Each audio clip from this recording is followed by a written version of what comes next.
पाकिस्तान की सियासी हवा में ताजा तूफान उठ गया है। जी, हम बात अपने पड़ोसी मुल्क पाकिस्तान की कर रहे हैं। वैसे तो पाकिस्तान में हालात कभी सही नहीं रहते हैं, लेकिन अब पाकिस्तान की सियासत में ताजा तूफान उठता हुआ दिख रहा है। दरअसल तहरीके इंसाफ यानी पीटीआई के कारकुनों के बढ़ते हुए मुजाहरों के दौरान हुकूमत ने सख्त कदम उठाया है।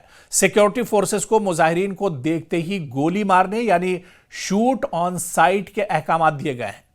अब इससे आप अंदाजा लगाइए कि पाकिस्तान में हालात किस तरह के हैं। पाकिस्तान में हालात बहुत नाजुक हैं। अगर पीटीआई के जो मुजाहिरीन हैं, इमरान खान के जो चाहने वाले हैं, अगर वो सड़कों पर एहतजाज करते हुए देखे गए तो उन्हें शूट ऑन साइट के अहकाम दिए गए, यानी देखते ही उन पर गोली चला दी जाएगी और उन्हें खत्म कर दिया जाएगा। दरअसल इस्लामाबाद की सड़कों पर तनाव उरूज पर पहुंच चुका है और सियासी बहरान ने नई शिद्दत इख्तियार कर ली है।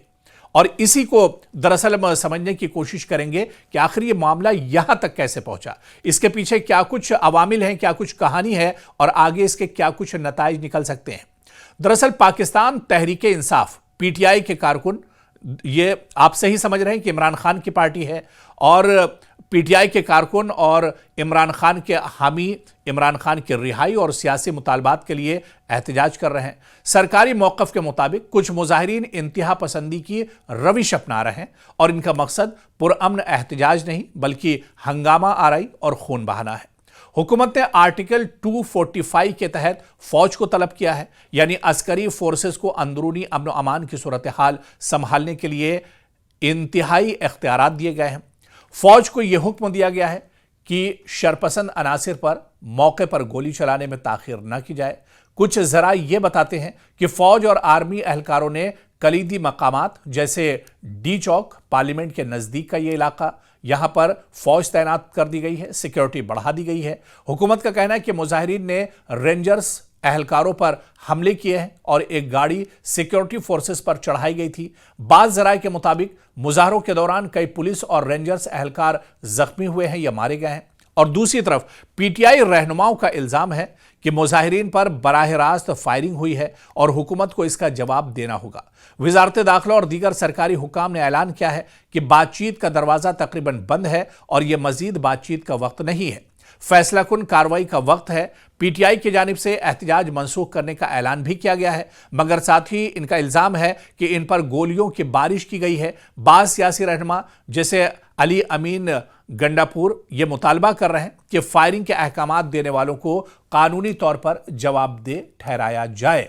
तो कहीं ना कहीं ये तमाम चीज़ें बता रही हैं कि पाकिस्तान में हालात बहुत ज़्यादा ख़राब हैं और इसी वजह से एक पड़ोसी मुल्क होने की वजह से हिंदुस्तान की नज़र भी पाकिस्तान के तमाम हालात पर बनी हुई है। इसके अलावा बैनुल-अक़वामी तौर पर भी आप देखिए कि बैनुल-अक़वामी और इंसानी हुकूक का रद्द-ए-अमल भी इस पर आ रहा है, क्योंकि एक जमहूरी मुल्क और वहाँ पर देखते ही गोली मारने का हुक्म देना, इसका कोई जवाब समझ में नहीं आता है। अमेरिका ने पाकिस्तान को ताकीद की है कि मुजाहिरीन के हुकूक का एहतराम करें और तशद्दुद से गुरेज करें। इंसानी हुकूक के बाज़ हल्के इस इक़दाम को ख़तरनाक करार दे रहे हैं, क्योंकि शूट ऑन साइट ऑर्डर आम शहरियों के बुनियादी हुकूक की खिलाफ वर्जी का सबब भी बन सकता है। और जाहिर सी बात है, यह फैसला सियासी बहरान को शिद्दत दे सकता है। जब रियासत फायरिंग के इख्तियारात इस्तेमाल करे तो मुजाहिरीन का रद्द-ए-अमल और भी ज़्यादा सख्त हो सकता है। इंसानी हुकूक के लिहाज से इस इक़दाम की मॉनिटरिंग और मुमकिना बैनुल-अक़वामी तनकीद का इम्कान है। अगर तशद्दुद में इजाफा हुआ तो हुकूमत को अंदरूनी इस्तेहकाम की कीमत चुकानी पड़ सकती है और सियासी कशीदगी मजीद बढ़ सकती है पाकिस्तान में। दूसरी तरफ हुकूमत का मौक़िफ़ है कि इक़दामात अमन व अमान को बहाल करने और रियासती इदारों पर हमलों को रोकने के लिए ज़रूरी है। लेकिन दरअसल पूरी खबर क्या है, क्योंकि पीटीआई का एहतजाज और हुकूमत की जो कार्रवाई है वो इस्लामाबाद और दीगर इलाकों में एहतजाज कर रहे हैं। ख़ासतौर पर साबिक़ वज़ीर-ए-आज़म इमरान खान की रिहाई और अपनी सियासी कायदाना जमात की हिमायत में ये लोग सड़कों पर उतरे हैं और एहतजाज कर रहे हैं। दूसरी तरफ इस एहतजाज को रोकने के लिए पूरी ताकत का इस्तेमाल किया जा रहा है। फौज तलब की गई है, सख्त इक़दामात किए जा रहे हैं। हुकूमत ने आर्टिकल 245 के तहत फौज को इस्लामाबाद में तलब कर लिया है। इसके अलावा खबर यह भी है कि जो प्रोटेस्टर्स हैं, मुजाहिरीन हैं, शरपसंद हैं, इनके खिलाफ मौके पर गोली मारने के वाज़े अहकामात जारी किए गए हैं। पीटीआई का मौक़िफ़ है कि पुरअमन मुजाहिरीन पर बराह रास्त फायरिंग हुई है, तो एक तरफ हुकूमत ये कह रही है कि ये मुजाहिरीन है, ये शरपसंद है, जबकि दूसरी तरफ पीटीआई का कहना है कि वो पुरअमन मुजाहरा कर रहे हैं, पुरअमन मुजाहिरीन है। फिर भी उन पर शूट ऑन साइट यानी बराह रास्त फायरिंग की जा रही है और कम से कम 12 कारकुन इसमें मारे भी जा चुके हैं।